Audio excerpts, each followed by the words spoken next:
Hey, everybody, before we get into the interview today, I can't sit here and act like nothing has happened.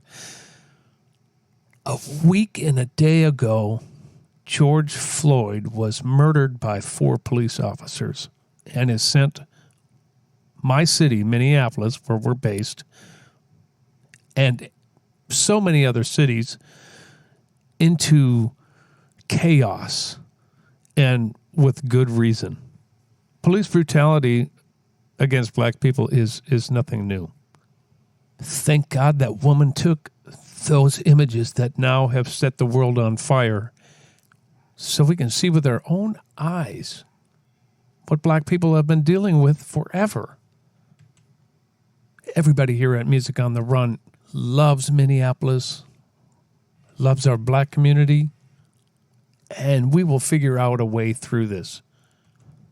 Sometimes it's difficult to know exactly what to do. I've been asking.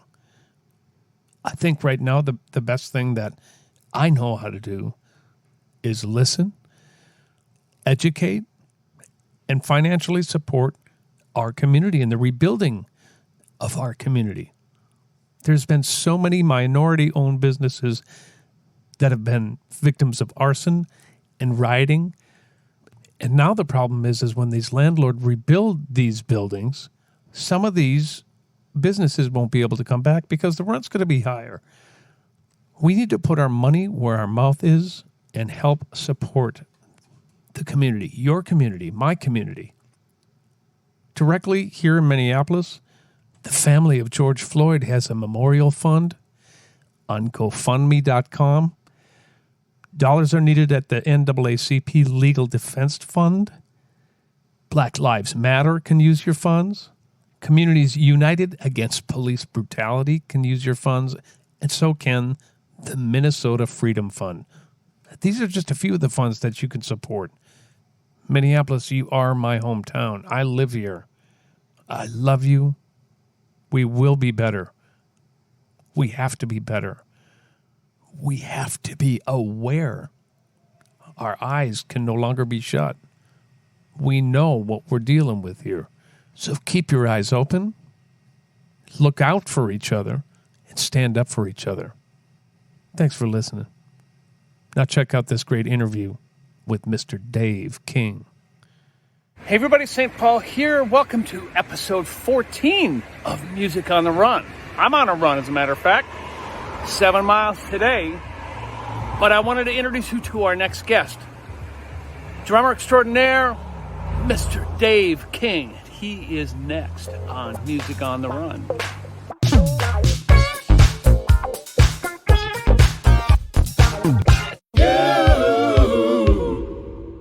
Hey everybody, St. Paul Peterson here, and welcome to episode 14 of Music on the Run.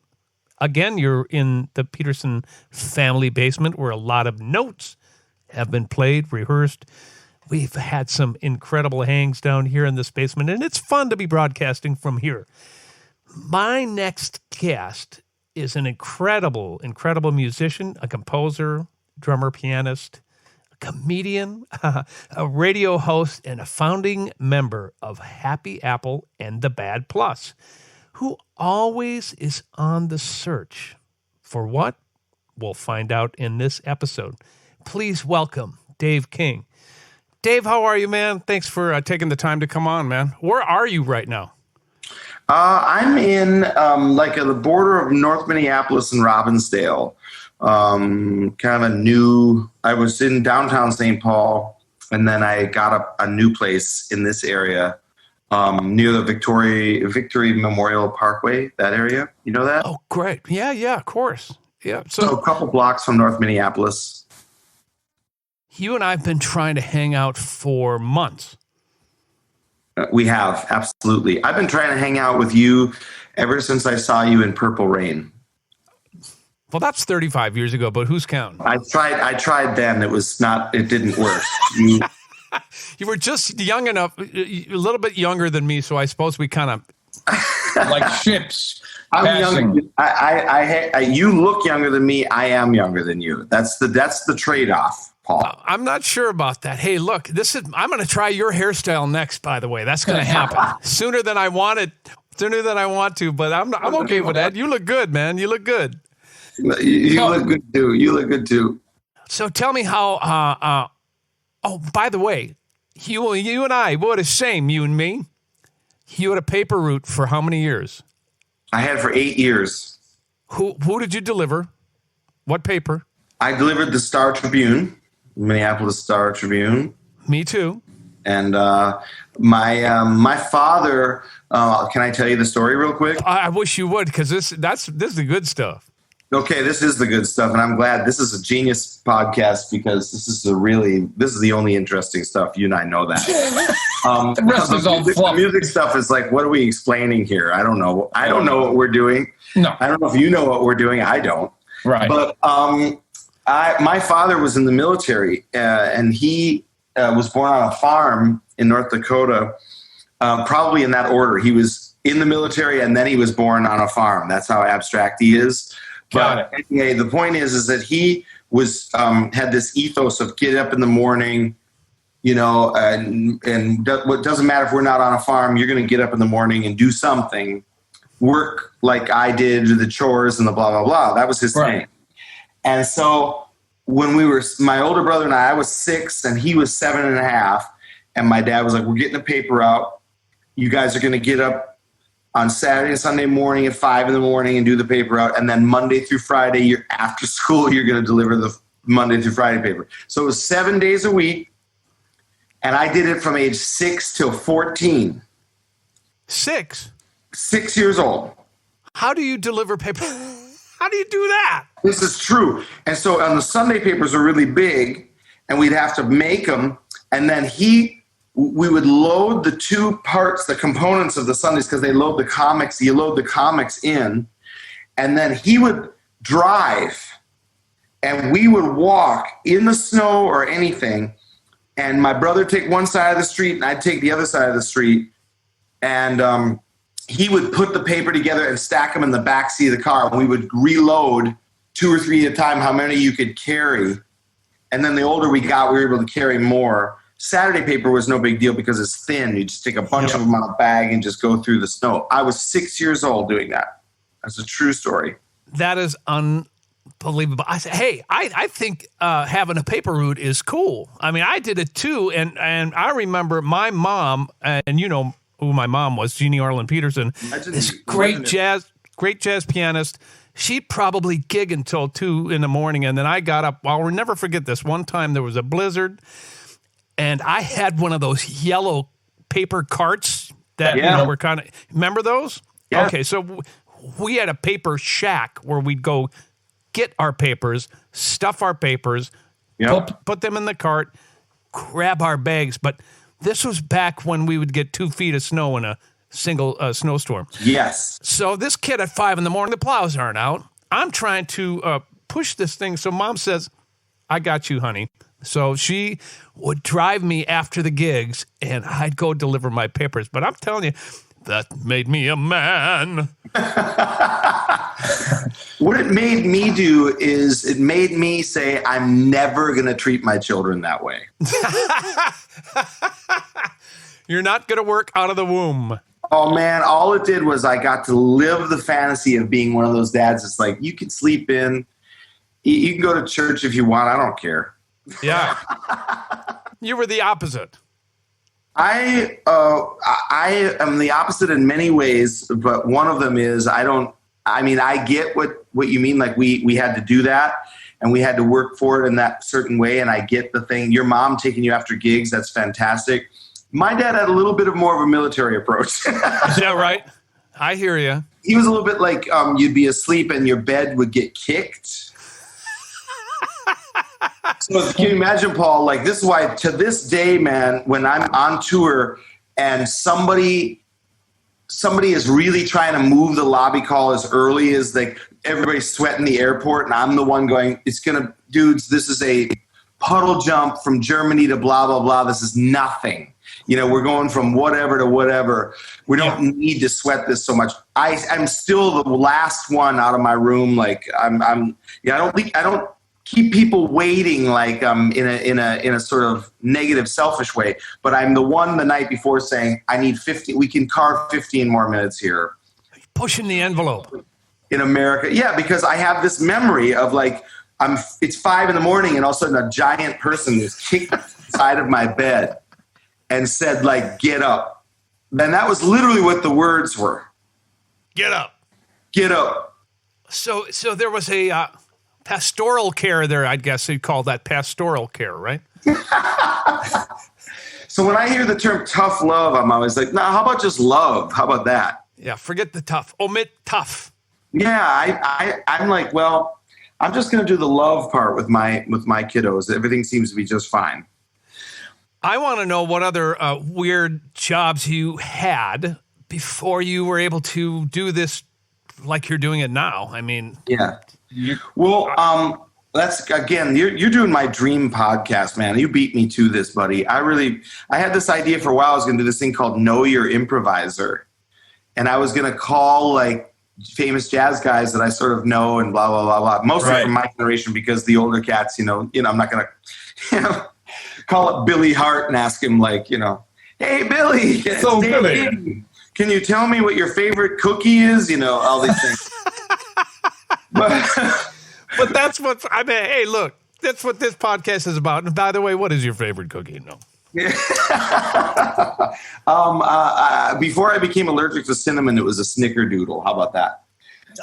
I will say this, Paul. It is super fun to talk with you, man. You're such an incredible musician. I want to state that right away, that you were such a legend in this area and still are. And like, I was a kid, like you said, I'm 49. I don't know how old you are, but you know, when you're 15, 14 years old, and like, I was checking out, of course, all the funk scene and also all the punk rock scene and the avant-garde jazz scene. So, you know, like I was into Eric Gravatt and everything, and then everybody knew who you were. You were like the pop, like you were like the pop prince, you know, like chosen one. And then the Peterson family, of course, is just in the jazz circles. It's just like the Marsalises of our area, as you know. And I mean, as you know, that's how you guys are looked at. And you know, everything from me, you know, studying with Gravatt to knowing, you know, Eric Gravatt to knowing about the natural life stuff through that. Sure. Just the whole family and Bobby and everybody. And so it's just fun to get to chat with you finally like this, because I've known, you know, you on and off for years, but you're just you're such a badass and legendary musician. So we'll get that out of the way. Wow. Well, thank you. And that's the end of Music on the Run podcast. Thanks for joining us. We'll see you later.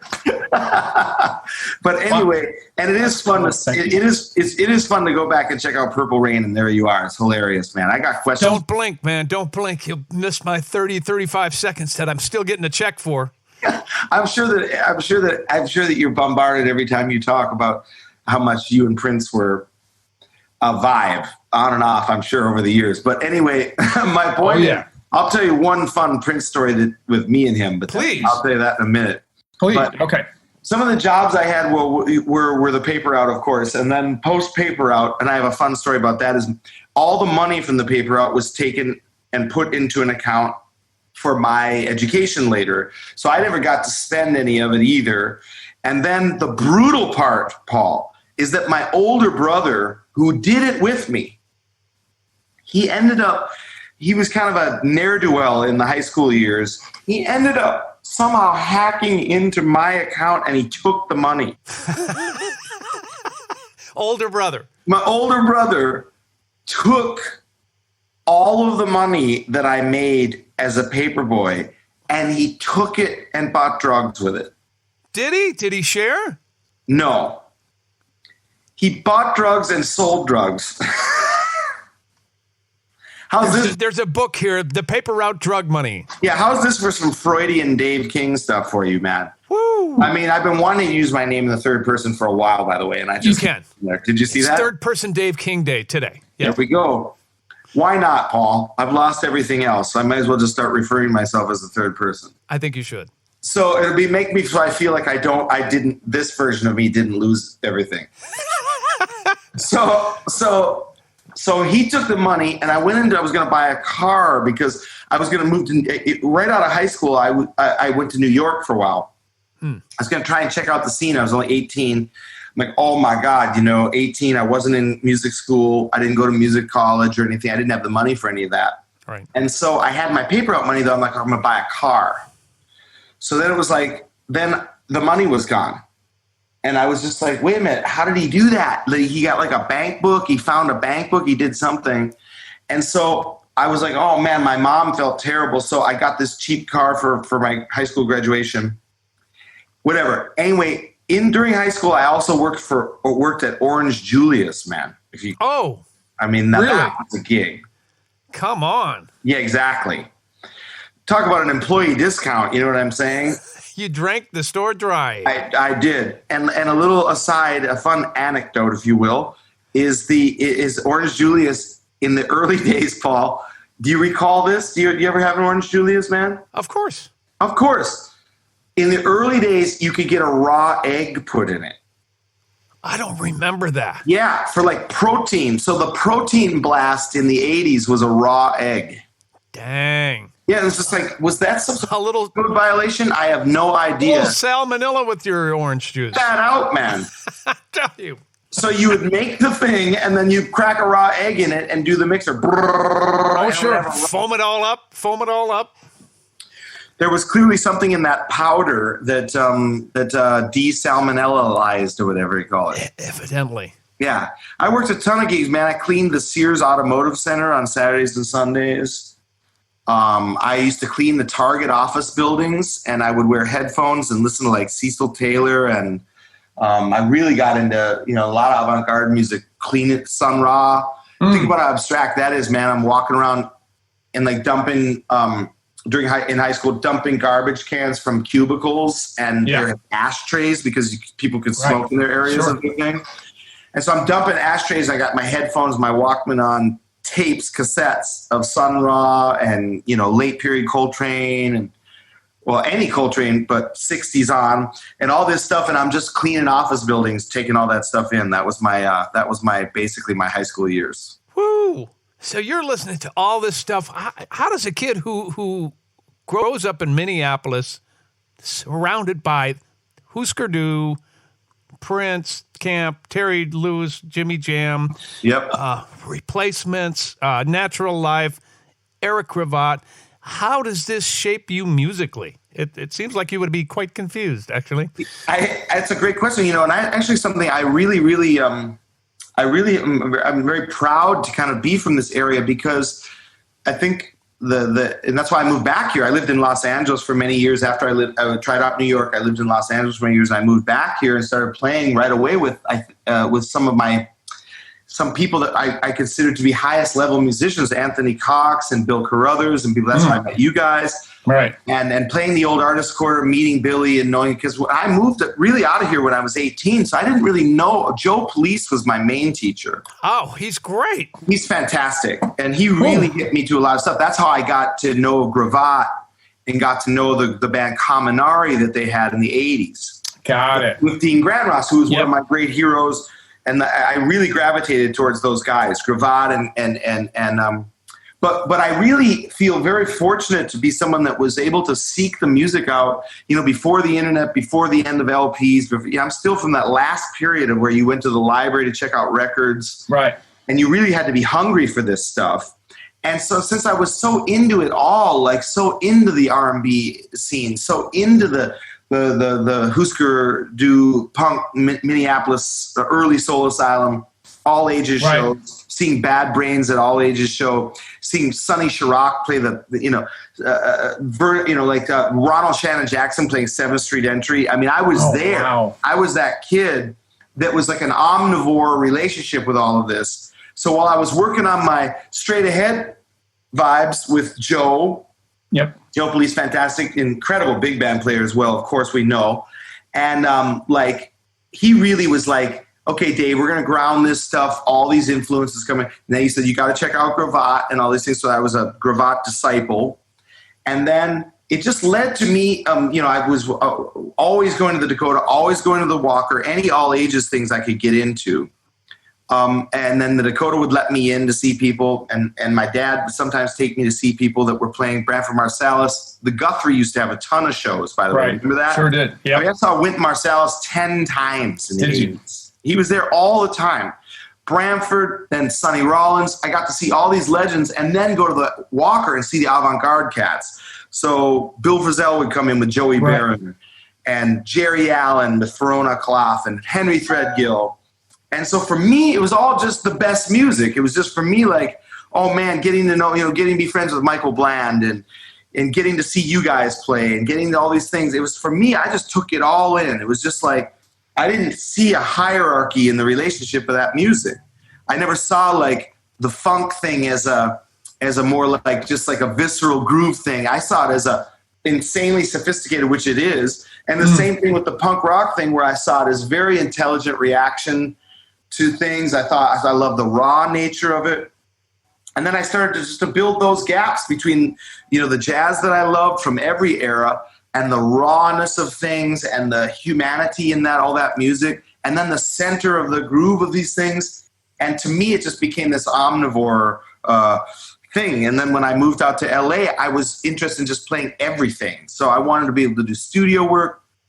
I wanted to be able to play some jazz with people. And do it in a way where I could afford it. New York, I just couldn't deal with. In 1989, it was like a freaking Abel Ferrara film still. You know what I mean? It was like barrel fires burning in the streets, Right. I was just like, oh, man, I got to percolate. I got to marinate a few more years before I deal with New York. You weren't quite ready.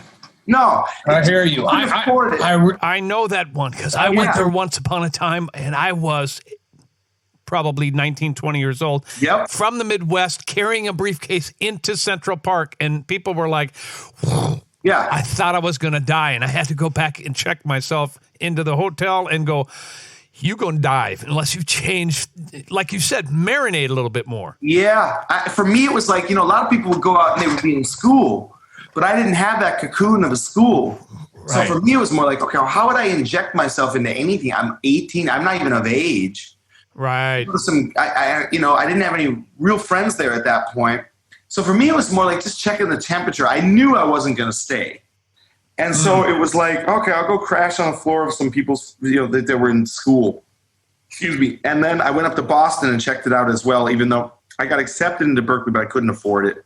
Got it. And so it was that type of thing where I was just like, I can't afford any of this.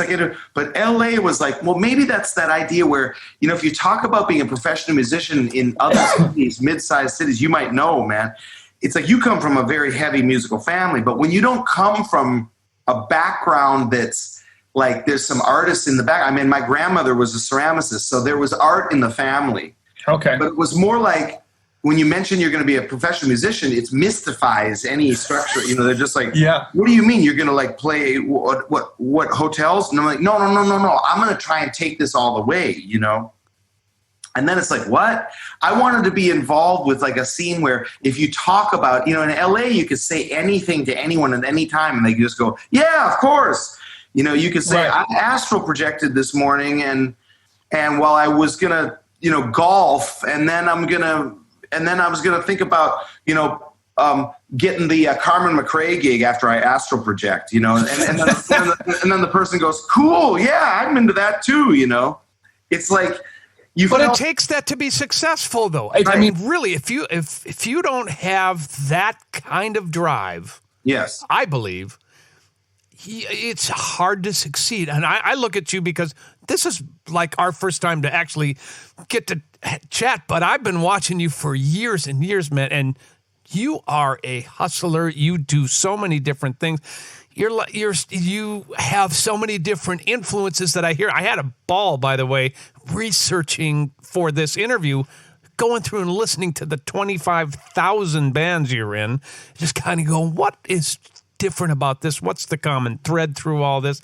But you are, you're a go-getter, man, musically, and it looks like just in your life. It's if you want something, it's like, I'm going to work and I'm going to go get it. Is that true? I mean, I'm definitely not great at leisure time. Right. I was going to ask you how long have you actually sat in a chair? What's the longest stretch of time that you've sat still? I'm told by everyone my whole life I don't really do. Like I said, I don't do a lot of just forced relaxation. For me, music. In fact, I identify even more now that we've all been sort of grounded or forcibly retired on some level. Yeah. Without a retirement fund. That's the other thing. We'll talk about that later. I knew I should have worked something out earlier when I was doing well. For me, it's just more like I recognize the healing nature of music. And I recognize that the self-healing nature of music. And for me, I've always felt that music represented more than just a fun thing to do or something where it makes me feel good. I want others to feel good as well. For me, and I assume many people, I hope many people, music provides a deeper salve, a soulful healing. And so for me, I've always felt like there's a part of me that feels like I want to be able to be a part of this process of healing myself and helping anyone else that's willing to accept it on any level, by approaching everything with the sort of vigor that it demands. Like the music demands a real technical agenda. It also demands a soulful agenda. It demands an agenda of what your purpose is doing it. And for me, when I'm sitting still, it's almost like a shark. I sink if I sit still because I feel like every day is a chance for me to be able to discover something musically, something artistically, because I'm into the fine arts as well. I'm into painting and photography and architecture. And I use these references a lot when I play and teach. And so during this time especially, it's just heightened my need for these things. And thank the Lord we have music and we have art and we have these things, because this is the time where the arts stand up and go, you see what I'm saying? You know, what I mean? Right. Music stands up and says to the general population, check it out, how much we need this. Ooh. And for me, it's not just like, I need this to go out and make my living. For me, that's always the idea where if I feel like if I take care of the music, it will take care of me. And I've always said that to myself. Like, if I go in and I work on these details and I work on my relationship with this thing and I make it pure as possible and I just go. For me, it's never been about like, I'm going to knock down every door. For me, it's just prepare to receive kind of thing. You know, that sounds a little Eastern, but it's really true. It's like, I want to receive it. So I want to be in the position to receive it when the door opens, you know? Yeah. Well, let's talk about relationships. You have an obvious relationship with your drum set. Would you call it that? Oh, absolutely. Absolutely. Yeah. You seem to be on a quest, man. I mean, when I've had the pleasure of coming and seeing you play live or doing my research online, seems to be a natural curiosity. It's either that or you're never satisfied. What would you say to that? Probably could be both. Okay. One thing maybe you've noticed, and I'm not saying like, maybe you've checked this out, Paul. Send me a link, dude. Noticed this, Paul. But you're obviously a very high level musician, and I love hearing your take on things. And I think you're absolutely right. The thing about me, Paul, is that I like improvising, and when I say that, I mean I really want to improvise. I don't want to show up and play riffs, and so I typically don't play drum riffs. And right. I want to, when I find myself laying into all the languages that I know and study, and I go, oh, okay, well, I'll just, I'll find that space, that safe space of all the stuff I've checked out and all the things I want. That's fine. But for me, I want to be able to be in a moment musically and be able to explore every aspect of what can take place and have the role of the drum set reversed with the piano and reversed with the bass and have a dialogue rather than just the sort of like classic support role and then this person blows and this person blows and then we trade and then we're out or whatever. I've never wanted to be a part of the trope-laden way of going about artwork. I want to try. Sometimes I fail miserably, but I want to have drama in there. Like, I want to put it out there where there's, I use Jack DeJohnette as a great example. I think it's someone who plays very dramatically. Like, you could tell he's not just like playing all the stuff he knows he can pull off. He's actually using real drama. Like, sometimes he's just like, you can hear it. It's just like going for something and it kind of clangs around back. Yeah.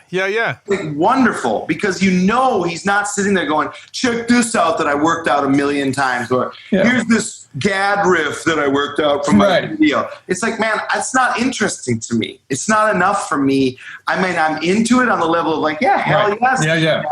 But for me, it's like, if I see somebody just playing recycled stuff that I've heard 1,000,000 times by the person who invented it, I'm just like, so you're doing an impression of what you think is necessary for this. And when you're in an improvisational musical setting, it's one thing if you're doing a session and you're like, you got an agenda for the leader, or you've got an agenda for the session you got to do. Then I'm in all the way. Those are the goalposts, right? Yeah, those are the goalposts. You got to do a Purdy thing, or you got to do a bottom thing, or you got to sit down and play a Shelly Mann style West Coast thing, or I get it. We can all sit there and reference all of our heroes all day long. Yep. But for me, I started to realize my heroes were always the risk takers. Paul Motion. Yep. The sort of postmodern thinking cats. Okay, like Dewey Redman, the Keith Jarrett American Quartet, Motion, of course, one of my great heroes. Yep. Joey Barron, DeJohnette, these second wave, Billy Hart, Al Foster, and then the rock zone, Stuart Copeland, Jim Keltner, Steve Jordan. These guys where you could tell when they had a moment to do a fill or something, it was completely idiosyncratic and personal. Yeah. Like, anytime Steve Jordan plays a fill, no one plays that fill, even though it's just some simple, boom, boom. It's like, it's never sounds it's not that simple. There's something, it's like Chuck Berry. There's something else going on there. Originality, man. Exactly. And I want to be a part of that. I've always wanted to be a part of that tribe where when you sit down, you're going to hear, you're hopefully going to hear something you haven't heard before, because I haven't necessarily heard it or dealt with it before. And that relationship of being willing to fail in the moment and being willing to have the thing be alive and not necessarily always getting nailed. Yeah, right. It's like, man, then the epiphany happens when it's like, woo, what was that? Yeah, right.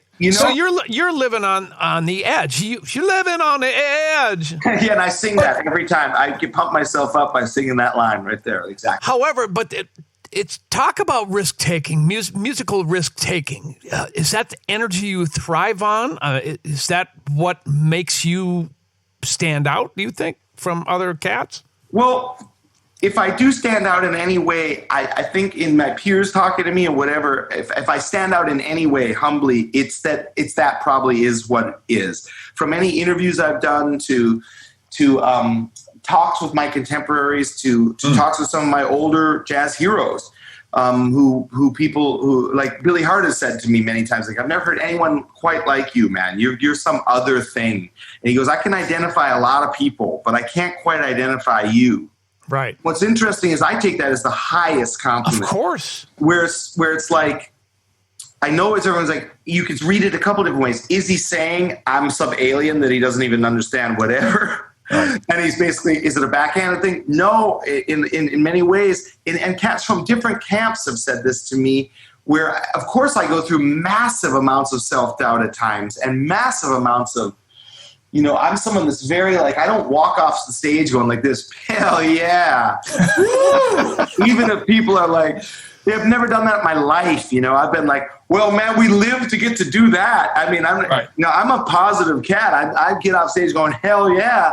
And I go, hell yeah, that was sucked. I can see that to myself. Is there a little bit of self-hate sometimes? Yeah, absolutely. Yeah. And I go deep into a zone of going, I got to find something here. I got to try, I want to keep this thing alive. I want to keep this, and I've done this with your brother many times, where when we played the Vanguard, with my trio, with your brother Billy and Bill Carruthers, another idiosyncratic genius from this area. Totally.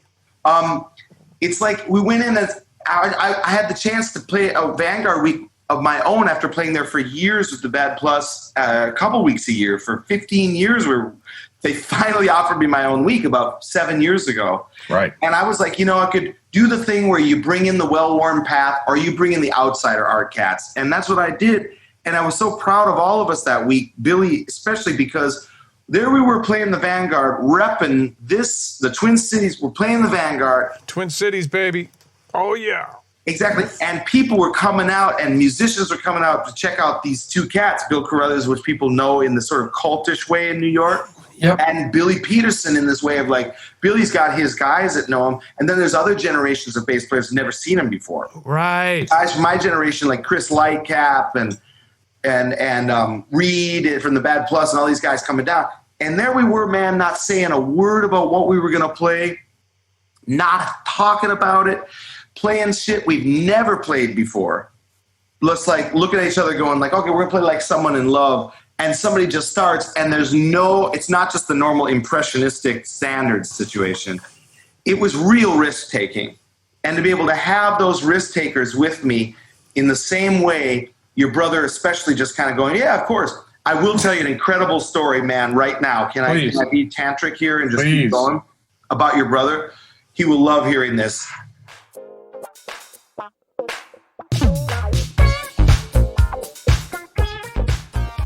We're going to break away for a second here so I can tell you about a couple really important items. Number one, we have a brand new highlights page on YouTube. We want you to check it out. It's especially made by our intern, Jake Miller, for people who don't have quite enough time to sit through the entire video podcast. It's a great way to catch up on some great tidbits of information from all of our guests.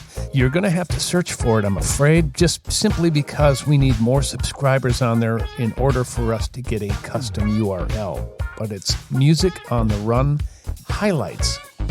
You know what else is on there, you guys?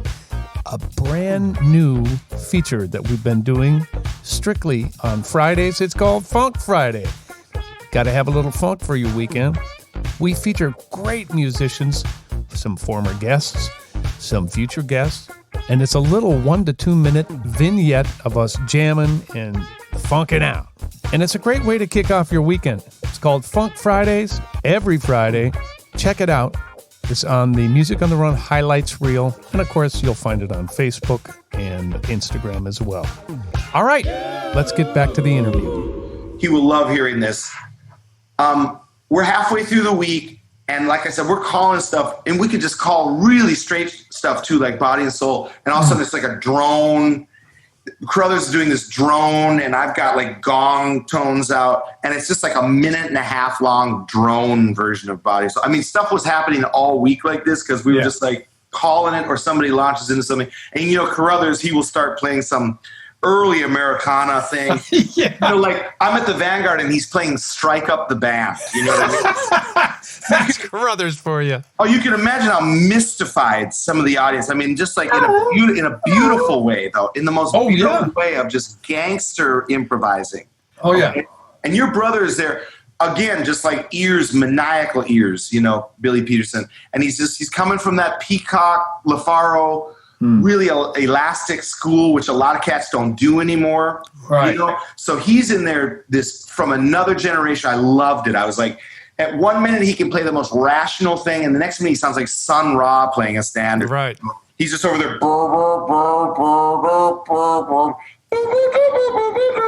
I mean, playing these things are just like so we're playing something. I can't remember what it was, Paul, but like we get done with the set. And I'm talking to Carruthers, he's sitting there, what? Doing his like the Penguin from Batman. Like this. Yeah, well, whatever. Yeah, mark. And I'm like, okay, well, what about just like that really sharp tones. Oh yeah. And I'm like, I said to him, man, I can't remember the tune. I go, but I said, we were playing blah blah blah. I said, Billy was playing so much incredible stuff, but it was like he lays out for this long time, and then he comes in and it's just sort of like really alien like concepts. Right. Carruthers is sitting there looking at me and listening, and I go, man, does he actually know every one of these tunes we've been playing? And Carruthers looks totally deadpan serious at me. He was dead serious. And he goes, no. That's all he said. No, he doesn't know that.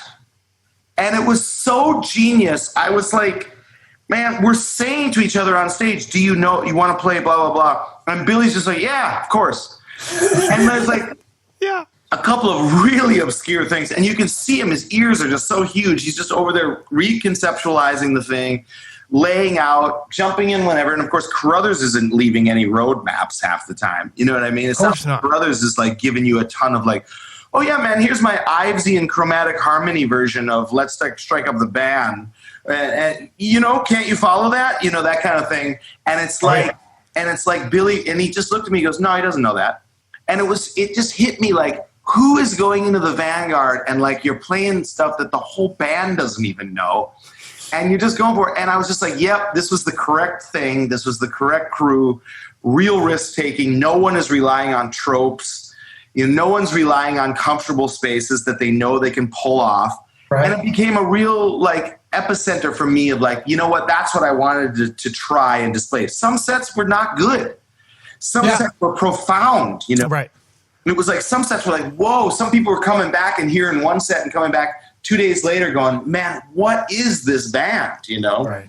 And I felt really proud of that. That's why I wanted to bring that up. It was just like, well, you know what? Sometimes we're really failing, but at least in the right situation. And by the way, I don't do this every situation, of course. If I'm playing in some straight thing, or if I'm doing whatever, the Bad Plus has this massive agenda technically where it's minimalism, swing, blues, grids, odd time, chromatic harmony, rubato. You got to have a large toolbox to deal with that. But it was just more like being able to just be in the moment, really be in the moment, and really try to make something new happen all the time. That's kind of my space I like to be in with improvisational texts. That's basically what I'm saying. You know, we call Billy, my brother, the Planet Willard because of everything you just said. Yeah. Because he's just, yes to everything. He's totally. a musical risk taker. Totally. He's also super vulnerable as well. Exactly. You know, there is a relationship between risk and vulnerability, I believe, especially in that kind of music. And here's the other thing I noticed about you, and tell me if you feel the same way. I really get the impression that you don't give a shit about what anybody else thinks. And I mean that as a compliment, meaning you are able to get out of your own way and play the music that moves you in that moment. And I notice you almost like, and I'm not surprised to hear that you will enjoy the fine arts, because when you play the drums, man, you're painting. I mean, I'm hearing different strokes. You pick up some weird toy, and I'm like, what the hell color is that? And it's like, so you be putting different stuff on this canvas that I'd never heard before. And I've heard a lot of music, but it's it really feels like you can get out of your own way. Is that something that you can do automatically, or is that something you got to work at? Well, like I said, you know, I mean, early on in my playing, I sounded a lot like my heroes or whatever.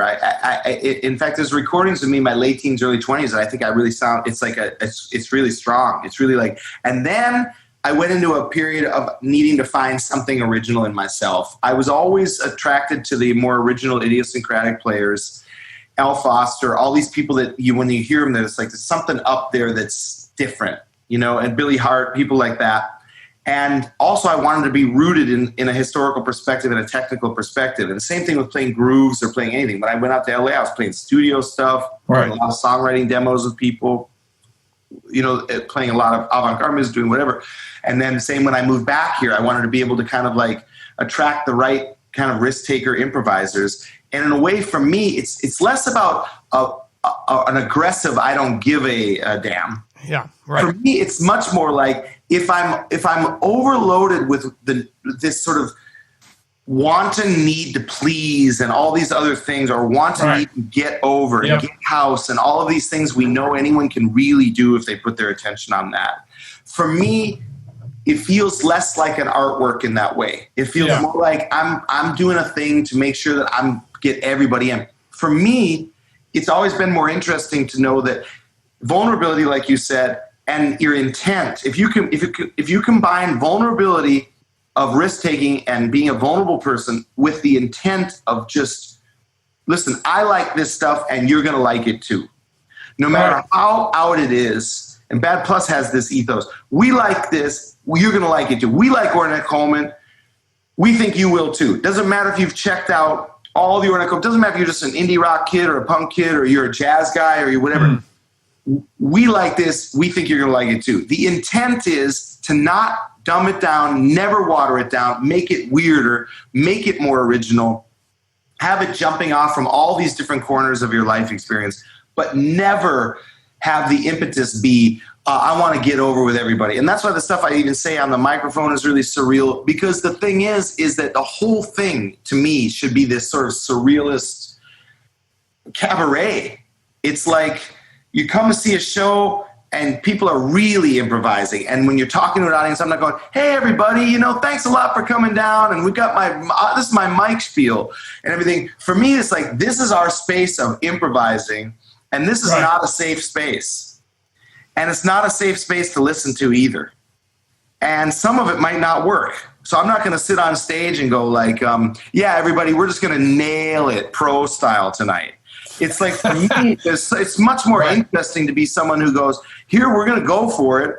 And it's a gift to get to go for it. So every moment I'm up there, when I get off stage, Billy will tell you this, Carruthers, anybody. Mm-hmm. And whether or not you want to trust it or not, I'm like, hell yeah, victory. Victory is ours. It doesn't matter if half the time, there's nothing I hate more than when somebody you're playing music walks off stage and they're like, oh, I couldn't find it tonight. Man, you know what, man? So what if you couldn't find it tonight? We got to do this tonight. Right. It's all about attitude, isn't it, man? So your approach and your attitude. Absolutely. It's like, yeah, I have off nights. I have off nights all the time. And, I might deal with those myself, but I'm not going to crowd the room and all my fellow musicians or the fans by saying, like, if a fan comes up to me and they're just like, man, that was really something, you moved me. And let's say I feel like crap about it. Right. I think I'm going to go like the false humility road, or like, oh no, man, we suck tonight. Or I'm going to do the, I'm not going to ruin their experience. Craig Tabor told me that once when I was feeling really bad. Right. So we did. And he goes, man, we moved one person in that room tonight. We changed their life tonight. There's nothing wrong with saying that, because we were that kid in the room, or we were that person in the room watching somebody have an off night and we were blown away. Right.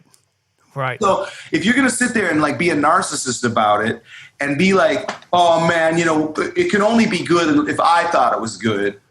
I hate that. Well, I think a lot of that is a learned behavior though. Yeah. I think you need to learn how to allow yourself to suck and not take away from someone else's experience. It's natural for us to, I think, go and be in the dumps about it. But you got to learn how to change the attitude once again and allow it to be what it is. Exactly. I'm going to plug my computer in, Paul. 2 seconds. Okay. And while we have this break in the action here, don't forget about Dave King and his wonderful series. No. All right. So you know what I'm saying? Let me see if it's working. You're saying exactly what I mean when it comes to, I'm not talking about being, by the way, some 19-year-old who's hanging out with the older cats and you're going like, hell yeah, we can do it. You know what I mean? It's like you realize when to say it and when not to, when to shut up and when not to. And but I'm saying, if you're in a group of peers and you're working and your focus is you really want to try and create something that has risk, that's pure, that has some sort of thing. None of us can be pure all the time. We got to have some other agenda every now and again. And I'm not claiming that there's total purity. But what I'm saying is if you've got an agenda where you're going to try and make something happen that's off the grid, that's off the, that's off the well-worn path. And sometimes we retreat to simplicity. We retreat to the things we know. I do it too. That's an important part of improvising. But the fact is that if you can't just allow that experience has to be let out into the world and you have to just let it go and you can't torture yourself over it. Let it go. Yeah, you have to let it go and you can't torture yourself over it too much. And that's a really important part of the process for me is over the years getting to learn to just let it go more and more and more, and to be able to be like, you know what, my intent is to go for it tonight, and sometimes I'm going to get there. And I surprise myself sometimes, and I'm surprised by the musicians that I play with, and I'm inspired by them. And it doesn't matter if I'm doing hyper complicated music like the stuff I do with Craig Taborn or Happy Apple or the Bad Plus or these things with Julian Lodge now or Josh Redman or whoever, Bill Frisell, all these people that I've gotten a chance to play with and tour with, and all these things where you're dealing with multiple texts. I mean, the Bad Plus playing Stravinsky. Come on, man. There's not room when you're playing Ligeti and Milton Babbitt pieces. Right. Sorry, cats. I went for some new stuff tonight.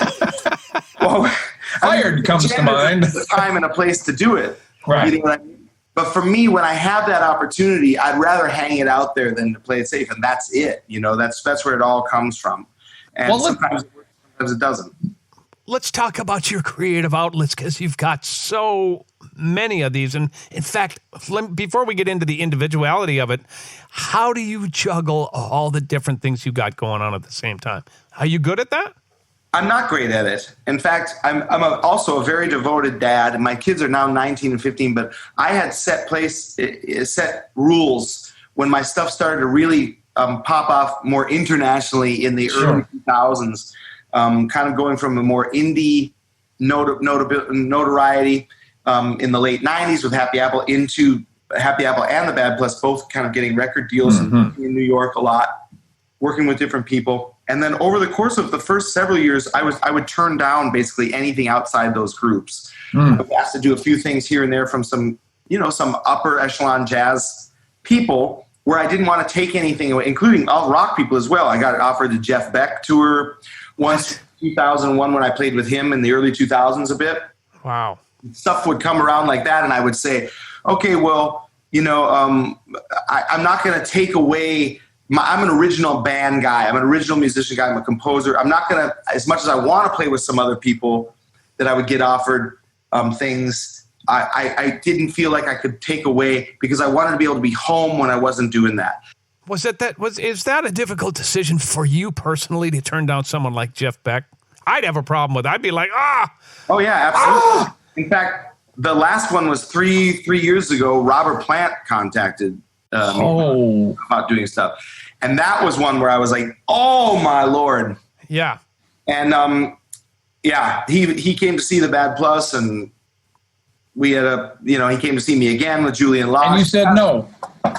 I just said I just can't, his family, and they were just like, and I just said, right now I can't block the certain, time from, that I have set these tours, and I just can't do it. And the thing is that then when I'm home, I wanted to be with my children. And so I would put these parameters on like 2 weeks, and then I have to have 2 weeks off. So it became normal. It was very normal for them. It was like when I was home, I was 100% focused with them, off the road doing that. And then my groups like Happy Apple would go out to Europe or do a Bad Plus States tour, back home, doing these things. And then some of the side band stuff that I would do that I was really attached to, Craig Taborn, Chris Speed, Tim Byrne. Yep. Some of these guys, there were some like Tim being one of my heroes growing up, and then like my peers like Craig and Chris, and now playing with Julian and Josh Redman.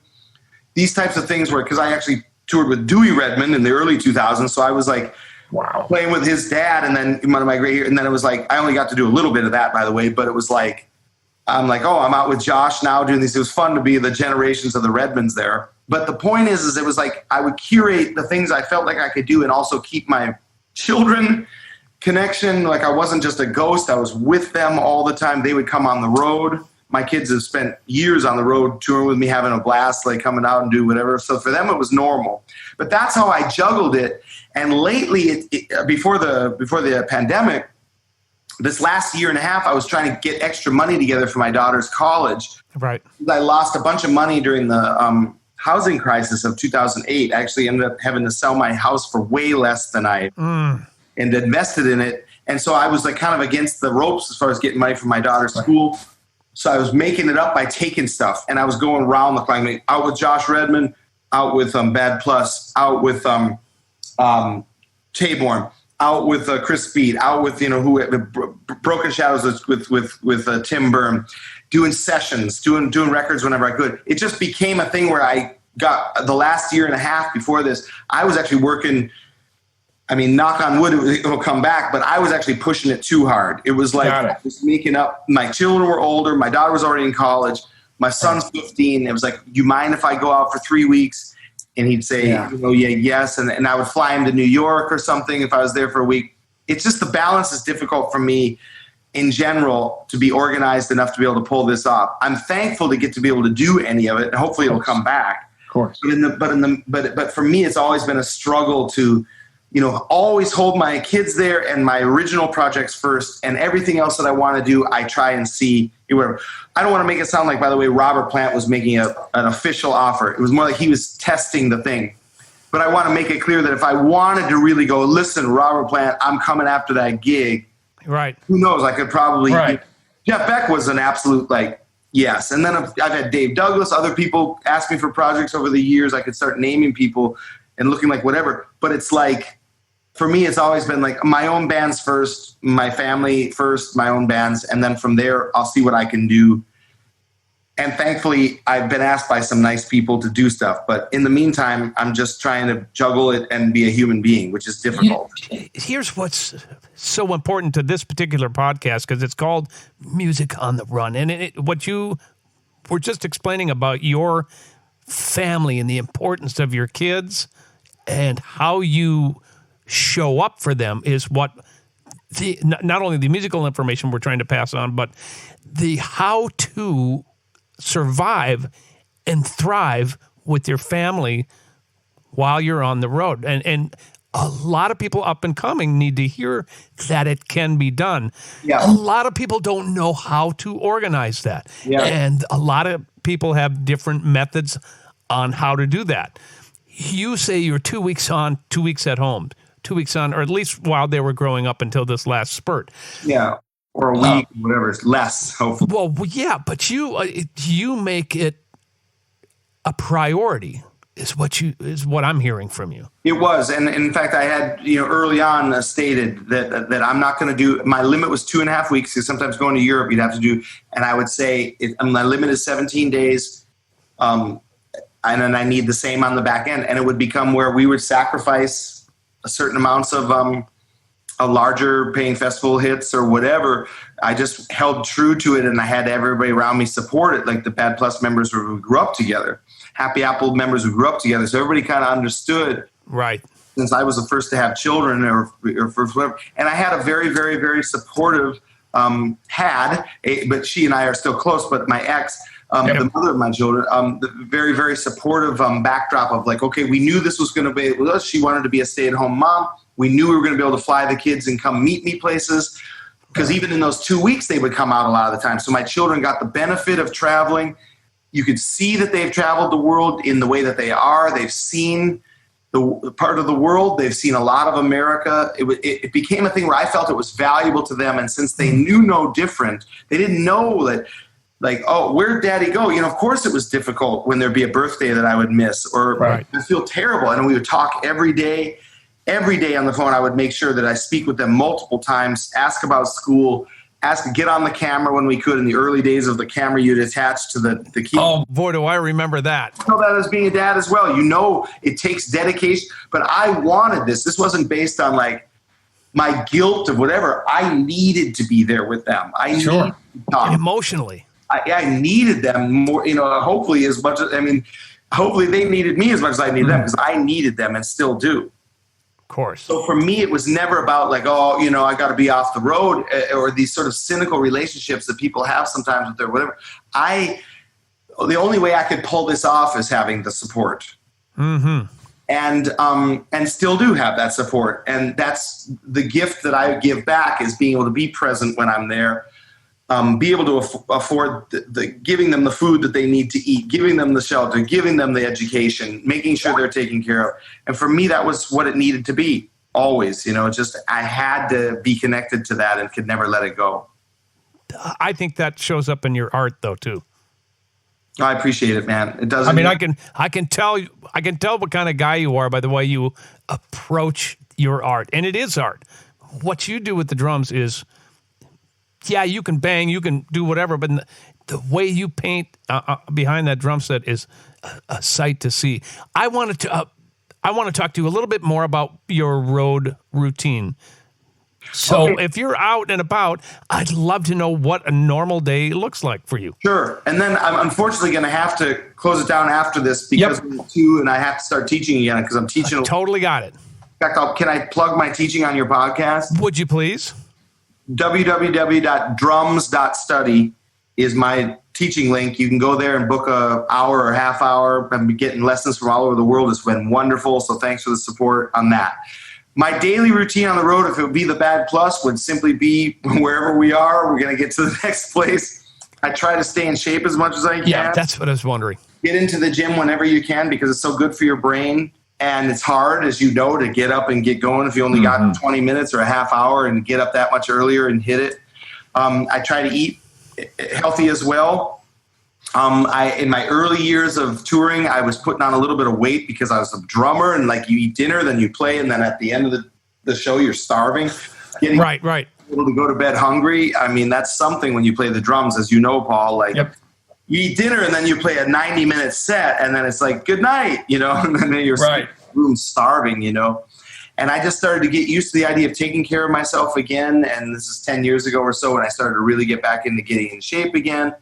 And being able to take care of myself that way and realize if I want to play the long game of live music, you gotta stay into the long game. You gotta have a focus as far as taking care of your body and your brain and stay connected emotionally. And so I make it a focus to try to get as much sleep as I can, even though it's very difficult. Fatigue is on the road. And then be very conscious about taking care of myself, eating, not taking it too out, and just stay connected to the people that you love. And then it feeds that sort of cyclical engine of just that's why you're out there doing it. Make sure you're taking care of the artwork and not feeling, you're keeping your decisions in a space where it makes you feel like you're doing something important on some level. That's what I try to do out there. Dave, thanks so much for your time. What a blast to get to know you. And before you go, I got to show you this, man.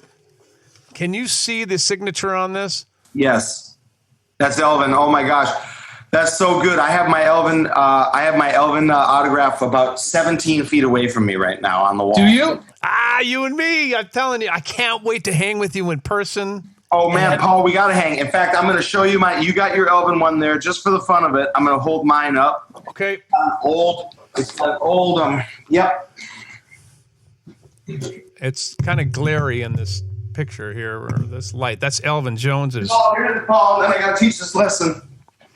Oh, yeah. Can you see it with the glare? Shoot. I got it. Hold it right there. That's perfect. And we both are holding it up. That's so great. That's at the Dakota, right? Dakota when I was a kid. Yep. Wow. Dave King, I love you, brother. And please go to Rational Funk. And I mean, we didn't even get to talk about your... Yeah, Rational Funk's up there. Go to the rationalfunk.tv. Okay, man. Thank you, man. We're going to hang sometime soon, I hope, buddy. We shall. Thanks so much. And that's it for this episode of Music on the Run, episode 14 already. Thank you so much to Dave King for coming along on the ride on Music on the Run. We will see you in 2 weeks. Until then, please stay safe, stay healthy, and we love you. Music on the Run was hosted by yours truly, St. Paul Peterson. Edited and produced by my buddy Davide Raso. Video editing by Ivan Sebastianov. And a very special thanks to the people who financially support this podcast. And remember, drummers are people too.